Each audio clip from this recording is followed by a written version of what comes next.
হজরত মুসা আলাইহিসসালাম আল্লাহর দেওয়া সমস্ত আদেশগুলো দায়িত্ব সহকারে পালন করেছেন। এবার তার বিশ্রামের পালা। তাছাড়া মুসা আলাইহিসসালামের বয়স হয়েছে অনেক। তিনি অতীতের সমস্ত কথাগুলো মনে মনে ভাবতে লাগলেন। এরই মধ্যে হঠাৎ একদিন আজরাইল আলাইহিসসালাম মুসা আলাইহিসসালামের সামনে দাঁড়ালেন। আজরাইলকে দেখে মুসা আলাইহিসসালাম বললেন, হে আজরাইল, তুমি কি আমার জান কবজ করতে এসেছো? তখন আজরাইল আলাইহিসসালাম বললেন, হ্যাঁ, আমি আপনার জান কবজ করার জন্য এসেছি। তখন মুসা আলাইহিসসালাম বললেন, তুমি আমার মুখ দিয়ে জান কবজ করবে? কোন মুখ দিয়ে করবে? যেই মুখ দিয়ে আমি আল্লাহ তাআলার সাথে কথা বলেছি। তখন আজরাইল আলাইহিসসালাম বললেন, তাহলে আমি আপনার চোখ দিয়ে জান কবজ করব। তখন মুসা আলাইহিসসালাম বললেন, চোখ দিয়ে জান কবজ করবে? যেই চোখ দিয়ে আমি আল্লাহ তাআলার নূর সরাসরি প্রদর্শন করেছি, সেই চোখ দিয়ে? তখন আজরাইল আলাইহিসসালাম বললেন, তাহলে আমি নাক দিয়ে আপনার জান কবজ করব। এবার মুসা আলাইহিসসালাম বললেন, এই নাক দিয়ে আমি আল্লাহ তাআলার বেহেশতের সুঘ্রাণ অনুভব করেছি। তখন আজরাইল আলাইহিসসালাম বললেন, আমি আপনার এত কথা শুনতে চাই না। আমার যেদিকে ইচ্ছা সেদিক দিয়ে আমি জান কবজ করে নিয়ে যাব। মুসা আলাইহিসসালাম আজরাইলের এ কথা শুনে অত্যন্ত ক্রোধান্বিত হয়ে টাস করে আজরাইলকে একটি থাপ্পড় মারল। তখন সাথে সাথে আজরাইল আলাইহিসসালামের দুইটা চোখ বের হয়ে পড়ল। আজরাইল আলাইহিসসালাম তখন আল্লাহর কাছে এসে সমস্ত ঘটনা বর্ণনা করলেন। আল্লাহ তাআলা সাথে সাথে হজরত আজরাইল আলাইহিসসালামের চক্ষু ঠিক করে দিয়ে বললেন, হে আজরাইল, নবীগণদের মধ্যে মুসা হলো একটু ক্রোধান্বিত এবং তার রাগ বেশি। হে আজরাইল, তোমাকে আর মুসার কাছে যেতে হবে না। মুসার ব্যাপারটা আমি আল্লাহর নিজেই দেখব। তার কিছুদিন পর আল্লাহ রাব্বুল আলামিন একটি ওহির মাধ্যমে মুসা আলাইহিসসালামকে জানিয়ে দিলেন, হে মুসা, তুমি যদি একটি মেষের পশমের সংখ্যা পরিমাণে হায়াতের আরজি করো, আমি তোমাকে তাই করব। আমি আল্লাহ রাব্বুল আলামিন সেই পরিমাণে হায়াত তোমাকে দান করব। তুমি পৃথিবীতে যতদিন থাকার ইচ্ছা পোষণ করো, আমি তোমাকে ততদিন রাখব। আল্লাহ রাব্বুল আলামিনের এই কথা শুনে মুসা আলাইহিসসালাম বললেন, হে আল্লাহ, তারপরেও তো আমাকে একদিন মৃত্যুস্বাদ গ্রহণ করতে হবে। তাহলে এত কষ্ট করে এতদিন এই পৃথিবীতে থেকে কি হবে? আল্লাহ, আমি এই পৃথিবীতে এতদিন থাকতে চাই না। আমি তোমার সান্নিধ্য লাভ করতে চাই। আমি অতি শীঘ্রই তোমার দিদার লাভ করতে চাই। হে আল্লাহ রাব্বুল আলামিন, তুমি আমাকে নির্ধারিত হায়াতের পরই তোমার সান্নিধ্য লাভ করার জন্য তোমার কাছে নিয়ে যাও। হে আল্লাহ রাব্বুল আলামিন, তোমার কাছে আমার মৃত্যুর পূর্বে শেষ একটি অনুরোধ রয়েছে। তুমি আরেকবার আমাকে তুর পাহাড়ে নিয়ে যাও, তোমার সাথে কথা বলার সুযোগ করে দাও। আল্লাহ রাব্বুল আলামিন তখন মুসা আলাইহিসসালামকে তুর পাহাড়ে যাওয়ার জন্য অনুমতি দিলেন। তারপর মুসা আলাইহিসসালাম তুর পাহাড়ে আসলেন এবং আল্লাহ রাব্বুল আলামিনের নূর প্রদর্শন করলেন। অতঃপর মুসা আলাইহিসসালাম আল্লাহর দরবারে প্রার্থনা করে বললেন, হে আল্লাহ, আমার কওমের প্রতি আপনার গজব নাজিল করবেন না। তাদেরকে আপনার ছায়াতলে আশ্রয় দিবেন। তাদেরকে আপনি রুজি রোজগারের ব্যবস্থা করে দিবেন। তাদেরকে আপনি অনাহারে মৃত্যু দিয়েন না। তখন আল্লাহ রাব্বুল আলামিন মুসা আলাইহিসসালামের দোয়ার আবেদনের পরিপ্রেক্ষিতে জানালেন, হে মুসা, আমি আল্লাহ তাআলা ঈমানদার নাফরমান কাফের সমস্ত মানুষের প্রতিপালক। আমি কাউকে কখনো অনাহারে রাখি না। যে যেখানেই থাকুক না কেন, আমি সেখানে তার খাবার পৌঁছে দেই। অতঃপর আল্লাহ রাব্বুল আলামিন মুসা আলাইহিসসালামকে বললেন, হে মুসা, তুমি পাহাড়ের উপর আঘাত করো। এরপর মুসা আলাইহিসসালাম পাহাড়ের উপর আঘাত করার সাথে সাথেই পাশ দিয়ে একটি নদী বয়ে যায়। তারপর আল্লাহ রাব্বুল আলামিন মুসা আলাইহিসসালামকে বললেন, হে মুসা, তুমি নদীর উপর আঘাত করো। মুসা আলাইহিসসালাম আবারও নদীর উপর আঘাত করলেন। তখন নদীর উপর দিয়ে একটি পাথর ভেসে যাচ্ছিল। আল্লাহ রাব্বুল আলামিন মুসা আলাইহিসসালামকে বললেন, হে মুসা, তুমি পাথরের উপর আঘাত করো। তখন মুসা আলাইহিসসালাম পাথরের উপর আঘাত করলেন। দেখলেন পাথর থেকে একটি ফড়িং বেরিয়ে আসলো, যার মুখে ছিল কাঁচা একটি ঘাস। এই দৃশ্য দেখার পর মুসা আলাইহিসসালাম সেজদায় লুটিয়ে পড়লেন। কিছুক্ষণ পর মুসা আলাইহিসসালাম সেজদা থেকে উঠে আল্লাহ রাব্বুল আলামিনকে সালাম প্রদান করে তুর পাহাড় থেকে বের হয়ে গেলেন। তিনি যখন সামনের দিকে অগ্রসর হতে লাগলেন, তখন তিনি দেখতে পেলেন রাস্তার পাশে কতিপয় লোকজন মিলে একটি কবর খুঁড়ছে। তখন মুসা আলাইহিসসালাম তাদের কাছে গিয়ে জিজ্ঞাসা করল, তোমরা এই নির্জন এলাকায় কার কবর খুঁড়ছো? তখন তাদের মধ্য থেকে একজন জবাব দিল, হে আল্লাহর নবী, আমরা আপনার নেই একজন মহান ব্যক্তির কবর খুঁড়ছি। আপনি আমাদের সাথে এই সওয়াবের কাজে শরিক হতে পারেন। তখন তাদের কথা শুনে মুসা আলাইহিসসালাম কবর খোঁড়া কাজে সাহায্য করলেন।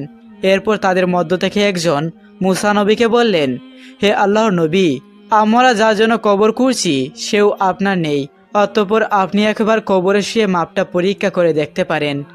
এই লোকের কথা মতো মুসা আলাইসাল্লাম কবরে গিয়ে শুইলেন।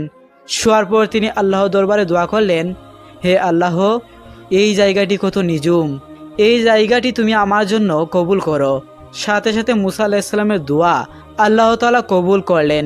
এরপরই সাথে সাথে একজন ফেরেশতা এসে মুসা আলাইসাল্লামকে একটি আপেল খেতে দিলেন। মুসা আলাইসাল্লাম বিসমিল্লাহ বলে সেই আপেলটি খেতে থাকলেন, আর সাথে সাথে মুসা আলাইসাল্লামের জান কবজ হয়ে যায়। এরপর ওই ফেরেশতা মুসা আলাইসাল্লামকে উঠিয়ে গোসল করিয়ে জানাজা পড়িয়ে পুনরায় ওই কবরে দাফন করলেন। হজরত ওয়াইস করণী রহমতুল্লাহি যখন 9 বছর বয়স হলো তখন তার বাবা পরকাল গমন করেন। তাই বিধবা মাকে দেখাশোনা করার জন্য বাধ্য হয়ে তিনি বাবার কাপড়ের দোকানে ব্যবসার হাল ধরেন। ব্যবসা করে যা উপার্জন করতেন তা দিয়েই মা ছেলের জীবন কেটে যাচ্ছিল। কিন্তু আল্লাহর ইচ্ছা বোঝা কঠিন। একদিন ভোরবেলা তিনি দোকানে গিয়ে দেখলেন দোকানের সমস্ত মালপত্র কারা যেন চুরি করে নিয়েছেন। খবর শুনে তার মাও দোকানে আসলেন। তার মা দোকানের এই অবস্থা দেখে বললেন, বাবা ওয়াইস, আমাদের আবার কি হবে, কি করে আমাদের দিন চলবে? তখন বালক ওয়াইস করণী তার মাকে সান্ত্বনা দিয়ে বললেন, আম্মা যান, আল্লাহ তাআলা যা করেন ভালোর জন্যই করেন।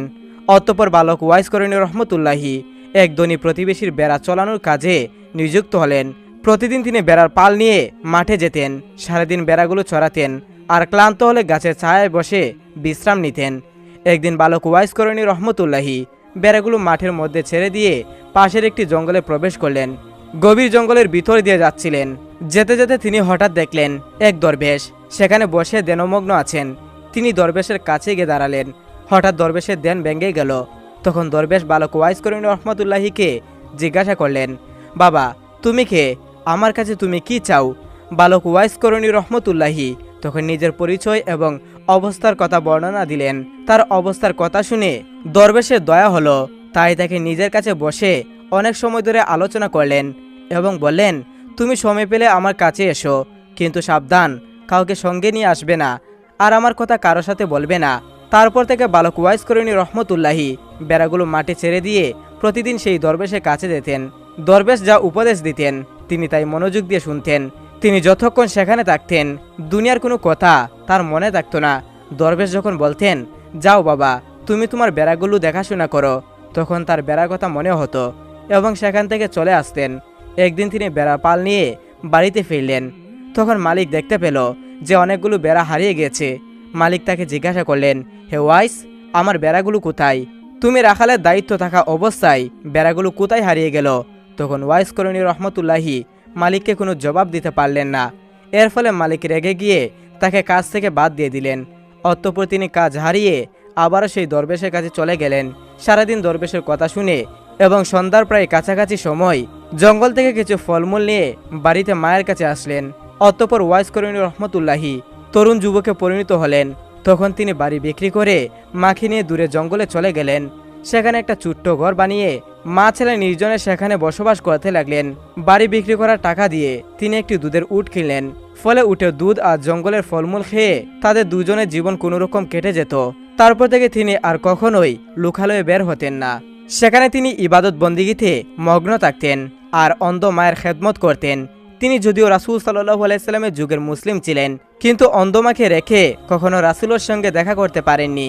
এদিকে একদিন সাহাবীদের সাথে কথা বলার সময় নবী করিম সাল্লাল্লাহু আলাইহি সাল্লাম বললেন, আমার উম্মতের মধ্যে এমন একজন লোক আছে যার সুপারিশে আল্লাহ তাআলা বনি মুজার এবং বনি মুরিয়াদের যত বকরি রয়েছে এবং এই বকরিগুলোর গায়ে যতগুলো পশম রয়েছে ততগুলো গুনাহগার বান্দাকে মাফ করে জান্নাতে প্রবেশ করবেন। তখন সাহাবাই জিজ্ঞাসা করলেন, হে আল্লাহ রাসূল, কে সেই ভাগ্যবান উম্মত? উত্তরে রাসূল সাল্লাল্লাহু আলাইহি সাল্লাম বললেন, তার নাম হচ্ছে ওয়াইস করণী। তখন সাহাবীরা আবারও জিজ্ঞাসা করলেন, হে আল্লাহ রাসূল, আমারও তো কখনো কোনোদিন এই নামে কোনো উম্মতকে আসতে দেখিনি, আপনি কি তাকে চিনেন? তখন নবী করিম সাল্লাল্লাহু আলাইহি সাল্লাম বললেন, আমি তাকে অবশ্যই চিনি, কিন্তু আজ পর্যন্ত তার সাথে আমার সরাসরি সাক্ষাৎ হয়নি। এসব শুনে সাহাবীরা আশ্চর্য হয়ে গেলেন।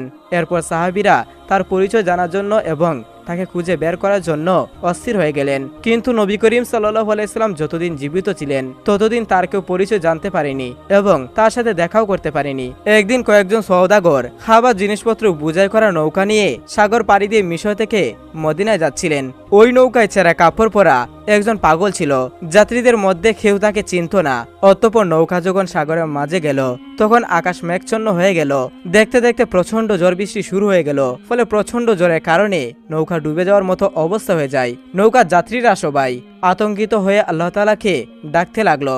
এমন সময় হঠাৎ করেই সেই পাগলটা পানিতে নেমে গেল। সমস্ত যাত্রীরা অবাক হয়ে গেল, কারণ পাগলটা তীব্র পানির উপর দাঁড়িয়েছিল। তারপর পাগলটা পানির উপরেই নামাজ পড়তে শুরু করে দিল। নামাজ শেষ করে সে যাত্রীদের দিকে তাকালো। এই দৃশ্য দেখে যাত্রীরা বুঝে গেল নিশ্চয়ই তিনি আল্লাহ তাআলার বুজুর্গ মানুষ। সবাই তোকে চিৎকার করে বলল, হুজুর, আমাদের জন্য আপনি দোয়া করুন। তখন তিনি বললেন, তোমরা তোমাদের মাল এবং দুনিয়ার মায়া ছেড়ে দিয়ে বিসমিল্লাহ বলে নৌকা থেকে নেমে আমার কাছে চলে আসো। তখন যাত্রীরা বলল, হুজুর, আমরা ওই পানির উপর দিয়ে কিভাবে যাব? তখন তিনি রেগে গিয়ে বললেন, তোমরা আর দেরি না করে তাড়াতাড়ি নৌকা থেকে নেমে আসো। তখন যাত্রীরা মনে মনে ভাবতে লাগলো যে এমনিতেই আমাদের মরতে হবে, পানিতে নামলেও মরতে হবে, না নামলেও মরতে হবে, তা চেয়ে তার কথা শুনে দেখি কি হয়। এই ভেবে তারা সবাই নৌকা থেকে পানিতে নেমে পড়ল। কিন্তু আশ্চর্যের বিষয়, তাদের মনে হচ্ছিল তারা যেন মাটিতে দাঁড়িয়ে আছেন, কেউ তলিয়ে যাচ্ছিলেন না। ফলে তারা হেঁটে হেঁটে পানির উপর দিয়ে তার কাছে গিয়ে দাঁড়ালো। সঙ্গে সঙ্গে সেই নৌকাটি মালামাল সহ পানির মধ্যে তলিয়ে গেল। তখন বুজুর্গ সবাইকে উদ্দেশ্য করে বললেন, তোমরা সবাই টাকা পয়সা মালামালের আশা ছেড়ে দিয়েছো বলে জীবনে বেঁচে গেলে। যদি তোমরা লোভ সামলাতে না পেরে নৌকায় থাকতে, তাহলে তোমরা সবাই তলিয়ে যেতে। অতঃপর তারা সবাই পানির উপর দিয়ে হেঁটে হেঁটে সমুদ্রের এক কিনারায় গিয়ে উঠলেন। তখন যাত্রীরা সবাই সেই বুজুর্গকে বললেন, হুজুর, দয়া করে যদি আপনার পরিচয় দিতেন তাহলে আমরা খুশি হতাম। তিনি বললেন, আমার নাম ওয়াইস করুনি, ইয়ামিন প্রদেশের কুরুন নামক গ্রামের বাসিন্দা আমি। তখন যাত্রীরা বলল, হুজুর, মদিনায় দুর্ভিক্ষ দেখা দিয়েছে। এই খবরে গরিবদের জন্য খাদ্য খাবার নিয়ে মিশর থেকে মদিনায় যাচ্ছিলাম, কিন্তু সেই খাদ্য খাবার সহ সমস্ত মালামাল সমুদ্রে ডুবে গেল। এখন আমরা এই গরিবদের জন্য কি খাবার দেব? তখন ওয়াইস করিনি বললেন, নৌকার মালপত্র এবং সমস্ত খাদ্য খাবার যদি তোমরা ফিরে পাও, তাহলে কি সত্যি তোমরা মদিনায় গিয়ে এগুলো গরিবদের দিবে? তখন তারা বলল, জি হুজুর, গরিবদের সাহায্য করার জন্যই তো আমরা মিশর থেকে মদিনায় আসলাম। তখনই ওয়াইস করিনি রহমতুল্লাহি 2 রাকাত নামাজ পড়ে মুনাজাত করলেন, আল্লাহর কাছে কি যেন বললেন। অতঃপর ওয়াইস করিনি রহমতুল্লাহি তাদেরকে বললেন, ওই যে দেখো, তোমাদের নৌকা খাদ্য খাবার সমস্ত মালপত্র সহ সমুদ্রে ভেসে রয়েছে। তোমরা যাও, নৌকা নিয়ে তাড়াতাড়ি মদিনায় চলে যাও। তারা অবাক হয়ে তাকিয়ে দেখল সত্যি সত্যি মালভর্তি নৌকাটি সমুদ্রের তীরে ভেসে রয়েছে। অতঃপর তারা ওয়াইস করণীর দিকে ফিরে তাকালো, কিন্তু সেই বুজুর্গ ওয়াইস করণী রহমতুল্লাহি আর সেখানে ছিলেন না। চোখের পলকের মধ্যেই তিনি কোথায় যেন অদৃশ্য হয়ে গেলেন। অতঃপর হজরত উমর রাদিয়াল্লাহু আনহুর খেলাফতের সময় হজরত ওমর ফারুক রাদিয়াল্লাহু তাআলা আনহু এবং হজরত আলী রাদিয়াল্লাহু তাআলা আনহু একদিন কুফা নগরীতে এলেন। হজরত ওমর ফারুক রাদিয়াল্লাহু তাআলা আনহু কুফার একটি মসজিদে উপস্থিত হয়ে মুসল্লিদের উদ্দেশ্যে বললেন, হে কুফা নগরীর অধিবাসীরা, আপনাদের মধ্যে কি কেউ ওয়াইস করণীকে চিনেন? মুসল্লিদের মধ্যে থেকে কয়েকজন উত্তর দিলেন, না হুজুর, আমরা ওয়াইস করণী নামে কাউকে চিনি না। তখন ওমর রাদিয়াল্লাহু বললেন, আপনাদের মধ্যে কেউ যদি কুরুন এলাকার বাসিন্দা থাকেন, দয়া করে উঠে দাঁড়ান। তখন একজন উঠে দাঁড়ালো। হজরত ওমর ফারুক রাদিয়াল্লাহু তাকে জিজ্ঞাসা করল, আপনি কি ওয়াইস করণীকে চিনেন? লোকটি তখন বলল, হুজুর, আমি ওয়াইস করণী নামে যাকে চিনি সে তো একজন পাগল। সে জঙ্গলে থাকে, জঙ্গলের মধ্যে উট চড়িয়ে বেড়ায়। অত্যন্ত আজব মানুষ তিনি। লোকেরা যখন হাসে তখন তিনি কাঁদে, আর লোকেরা যখন কাঁদে তখন তিনি হাসে। এই কথা শুনে হজরত ওমর ফারুক রাদিয়াল্লাহু এবং আলী রাদিয়াল্লাহু আনহু লোকটিকে সঙ্গে নিয়ে তাকে খোঁজার জন্য বের হলেন। অনেক খোঁজাখুঁজির পর তারা দেখলেন একজন লোক একটি গাছের নিচে দাঁড়িয়ে নামাজ পড়ছেন, পাগলের মতো তার চেহারা। তখন ওমর রাদিয়াল্লাহু এবং আলী রাদিয়াল্লাহু সেই গাছের নিচে গিয়ে চুপচাপ দাঁড়িয়ে রইল।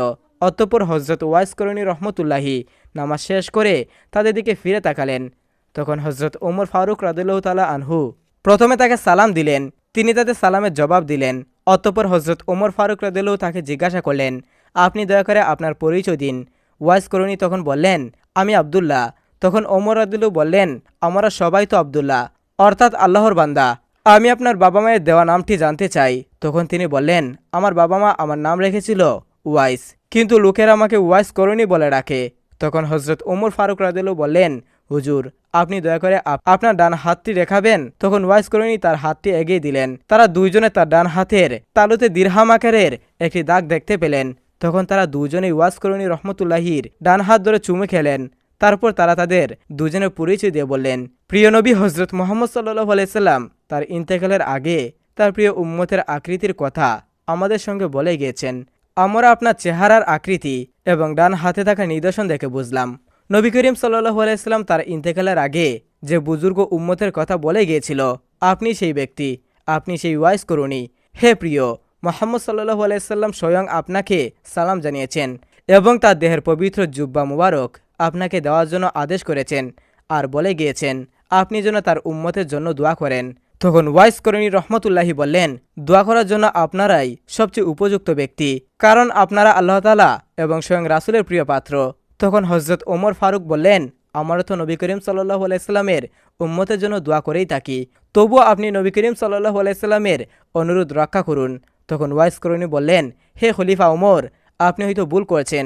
রাসূল সাল্লাল্লাহু আলাইহি সাল্লাম হয়তো অন্য কোনো ওয়াইস করণীর কথা বলেছেন, কারণ রাসূলের সাথে আমার কোনো সাক্ষাৎ হয়নি, এমনকি তার পবিত্র দেহের জুব্বা মুবারক মর্যাদা রক্ষা করার আমার কোনো যোগ্যতাই নেই। তখন ওমর রাদিয়াল্লাহু বললেন, না হুজুর, আমি একটুকু ভুল করিনি। যে নির্দেশনের কথা বলে গিয়েছিলেন তার প্রত্যেকটি আপনার মধ্যে আমি দেখতে পেয়েছি। সুতরাং আমার মনে এই কথা বলতে বিন্দুমাত্র সন্দেহ নেই যে আপনাকে রাসূল সাল্লাল্লাহু আলাইহি সাল্লাম তার পবিত্র দেহের জুব্বা মুবারক দান করে বলে গিয়েছিলেন। তখন ওয়াইস করণী রহমতুল্লাহি বললেন, বেশ, তাহলে রাসূল সাল্লাল্লাহু আলাইহি সাল্লাম দেহের পবিত্র জুব্বা মুবারক আমাকে দিন, আমি সেই জুব্বা পরিধান করে সমস্ত উম্মতের জন্য দোয়া করি। হজরত ওমর ফারুক রাদিয়াল্লাহু তাআলা আনহু ওয়াইস করণীর হাতে পবিত্র জুব্বা মুবারক তুলে দিলেন। তিনি জুব্বাটি নিয়ে সামনে একটু অংশে দূরে গেলেন। অতঃপর সেজদায় গিয়ে কান্না করে আল্লাহর দরবারে দোয়া করতে শুরু করলেন, হে করুণাময় আল্লাহ, হে দয়াময় প্রভু, আমার প্রিয় রাসূল মুহাম্মদ সাল্লাল্লাহু আলাইহি সাল্লাম তার দেহের পবিত্র জুব্বা মুবারক আমাকে দান করে গিয়েছেন। যতক্ষণ আপনি প্রিয় নবী সাল্লাল্লাহু আলাইহি সাল্লাম